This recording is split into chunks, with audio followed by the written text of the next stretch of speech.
Hi student, from last lecture we discussed the sample space, events, type of events, and now in this lecture we are going to some examples. So first example, write down the sample spaces for the following experiment. म्हणजे sample space लिहायच्यात, खाली एक प्रयोग केलेला आहे, त्या प्रयोगाची sample space लिहायच्यात. The examination results are noted for 3 examination. म्हणजे 3 परीक्षेला दिल्या तर त्या 3 परीक्षेचा रिझल्ट कसा असेल हे आपल्याला नोट करायचं आहे. कसा असेल रिझल्ट? एखादा विद्यार्थी तिन्ही परीक्षेत पास होईल, एखादा विद्यार्थी तिन्ही परीक्षेत फेल होईल, एखादा विद्यार्थी 2 परीक्षेत पास होईल, एका परीक्षेत फेल होईल, एखादा 2 परीक्षेत फेल होईल, एका परीक्षेत पास होईल. म्हणजे बघा कसे असू शकतात रिझल्ट. तिन्ही परीक्षेत पास झाला तर 3 वेळेस PEP. हिअर P म्हणजे पास आणि F म्हणजे फेल. 2 परीक्षेत पास झाला तर पास फेल फेल. फेल कुठे झाला? तिसऱ्यात. एखादा दुसऱ्या परीक्षेला फेल होईल, म्हणजे कसं होईल? पास फेल पास, नंतर फेल पास पास. जर एकच परीक्षा पास झाली तर पास फेल फेल. किंवा पुढं काय होऊ शकतं? पहिले पास झाला तर काही वेळेस दुसरी पास होईल, म्हणजे fail pass fail fail fail pass आणि 3 वेळा नापास. ह्याच्यापेक्षा वेगळं आउटकम असू शकत नाही जर तुम्ही 2 परीक्षेला 3 परीक्षेला सामोरं गेलात तर. पुढचं एक्झाम्पल आहे 10 radio sets are check and number of defective sets are noted.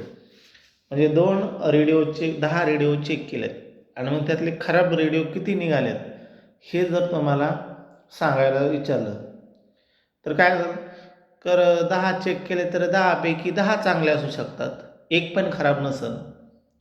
एक पण खराब नसेल म्हणजे 0. 10 पैकी एखादा खराब असेल, 10 पैकी 2 खराब असतील, 10 पैकी 3 खराब असतील, किंवा सगळ्यात शेवटचं काय असेल? 10 पैकी 10 खराब असतील. मग काय येईल बरं अशा वेळी सॅम्पल स्पेसमध्ये S इज इक्वल टू 0. 0 म्हणजे एक पण खराब नाही. 1 म्हणजे 1 खराब, 2 खराब आणि शेवटी 10 पैकी 10 खराब निघतील. 10 पैकी 11 खराब निघतील का? नाही, कारण 10च रेडिओ आपण काय केलेत? चेक केलेत. So a coin is tossed until head appears for the first time. Coin toss करायचा आहे. कॉइन कव्हर टॉस करायचा आहे की हेड ॲपियर, म्हणजे हेड पहिल्यांदा हेड पुढूच तर कॉइन टॉस करायचा आहे. मग काय वेळेस काय होईल? पहिल्याच वेळेस हेड पडेल. काय वेळेस काय होईल? टेल पडेल, नंतर हेड पडेल. काय वेळेस काय होईल? 2 वेळेस टेल पडेल, नंतर तिसऱ्या वेळेस हेड पडेल. परत काय होईल? 3 वेळा टेल पडेल, चौथ्या वेळेस हेड पडेल. मग काय होईल? Sample space head TH TTH पुढे काय होईल? 4 वेळा TH, असं कंटिन्यू कव्हर टॉस करायचा जोपर्यंत आपलं हेड पडत नाही तोपर्यंत कॉइन टॉस करायचा. ठीक आहे, हे झालं इथं पहिलं example. Next, a committee of 3 person is to be form from 5 persons ABCDE. काय करायचं? 3 लोकांची कमिटी बनवायची. कोणापासून? 5 लोकांपासून. आणि 5 लोकांची नावं दिली आहेत त्यांनी, ABCDE अशा प्रकारची लोकांची नावं पण दिलेली आहेत. तर खाली प्रश्न आहे, write down the approximate sample space with this experiment. Sample space लिहायचा की किती जणांची कमिटी बनवू शकतो. Write down the events corresponding to following. A is not selected in committee. म्हणजे पहिला एक्सपेरिमेंट असा आहे की ए त्या कमिटीमध्ये नसला पाहिजे. दुसरा आहे बी आणि C both selected in the committee. B and C but not D selected in the committee. At least one of A and B are selected in the committee. मग आपण पहिल्यांदा काय करू, 5 पैकी 3 लोकांची कमिटी किती प्रकारे बनवू शकतो हे फाईंड सांगायचं. मग इथं काय करायचं, सिलेक्शन करायचं आहे, म्हणजे कॉम्बिनेशनचा फॉर्म्युला वापरायचा. So here total number of persons n 5, committee consist 3 person, so r is equal to 3. So total number of ways 5c3. जर अरेंजमेंट असती तर परमिस्ट्रेशन. आता कमिटी काय करायची, इथं सिलेक्ट करायची म्हणजे combination. So 5c3, 5 factorial divided by 3 factorial into 5 minus 3 factorial. काय फॉर्म्युला आहे, n factorial divided by r factorial into n minus r factorial. त्याप्रमाणे 5 factorial into 3 factorial into 5 minus 3 2 factorial.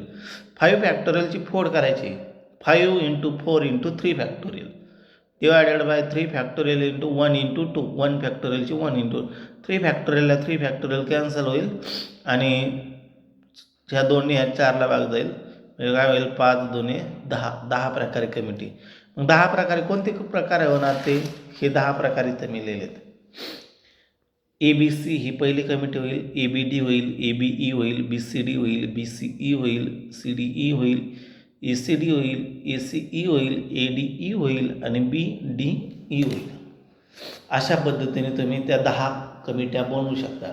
या 10 पैकी वेगळी होईल का एखादी, तर नाही होणार. तुम्ही घरी ट्राय करून बघा, तुमच्यात नाही होणार. 10 पैकी 10च कमिटी इथं तुम्हाला मी लिहिलेले आहेत. मग पहिला आकडा असा आहे की बी मधला A is not selected in the committee, A नसला पाहिजे. मग असं बघायचे की कमिटीमध्ये जिथं ए नाही ते लिहायचे, A is not, BCE, BCD, BCE, CDE आणि BDA ह्या 4 कमिट्या असे असतील की ज्यामध्ये ए नसेल. ठीक आहे. पुढचा आकडा होता B and C both selected in the committee. B आणि सी असणारे बघायचे. मग ह्याच्यात बी आणि सी दोन्ही असले पाहिजेत. पहिले ABC येईल, BCD येईल आणि BCE येईल. तर ह्या बी आणि सी दोन्ही असणार आहे. तिथं काय बी आणि सी बट नॉट डी. बी आणि सी असला पाहिजे पण डी नसला पाहिजे. मग यातली एक कमिटी कमी होईल, ABC आणि BCE. आणि शेवटचे ॲटलिस्ट वन ऑफ, ॲटलिस्ट म्हणजे कमीत कमी, जास्तीत जास्त दोघं पण, at least one of A and B are not selected in the committee. मग ॲटलिस्ट ए आणि बी दोन्हीपैकी एक पाहिजे किंवा दोन्ही चालतील. तर हे टोटल 9 प्रकारे कमिटी आपण तिथं तयार करू शकतो. ठीक आहे. आता पुढं नेक्स्ट पॉईंट आहे, इथं आपण डेफिनेशन पाहणार आहे आणि नंतर आपण इथं थांबणार आहेत. तर क्लासिकल डेफिनेशन ऑफ प्रॉबॅबिलिटी. आता नेमकं प्रॉबॅबिलिटी म्हणजे काय हे अगोदर आपल्याला शिकायचं. आता बघा इथपर्यंत आपण बेसिक पाहिलं. आता आपण ॲक्च्युली प्रॉबॅबिलिटीकडे चाललो. तर क्लासिकल डेफिनेशन ऑफ प्रॉबॅबिलिटी. आता मी प्रॉबॅबिलिटी सांगतो तुम्हाला डेफिनेशन. आधी थोडंसं मी तुम्हाला बेसिक सांगतो. तुम्हाला जे काय आत्ता पर्सेंटेज पडलेत 12वीला, ह्या 12वीला पर्सेंटेज पडलेत ही एक प्रकारची प्रॉबॅबिलिटी आहे. मग काय कंडिशन आहे, कमीत कमी 35% पडले पाहिजेत. 35% म्हणजे काय, कसे काढतात टक्केवारी, कशी काढतात टक्केवारी. तुम्ही किती परीक्षा दिलात, किती मार्काची परीक्षा दिली, 650 750, बरोबर. 650 किंवा 700 मार्काची परीक्षा दिली असेल, त्याला तुम्हाला मिळणारे मार्क, तुम्हाला सपोज 650 पैकी 500 मार्क मिळालेत. 650 पैकी 500 मार्क मिळालेत म्हणजे तुम्ही पर्सेंटेज काढताना काय करणार, 500 भागिले 650 आणि गुणिले 100.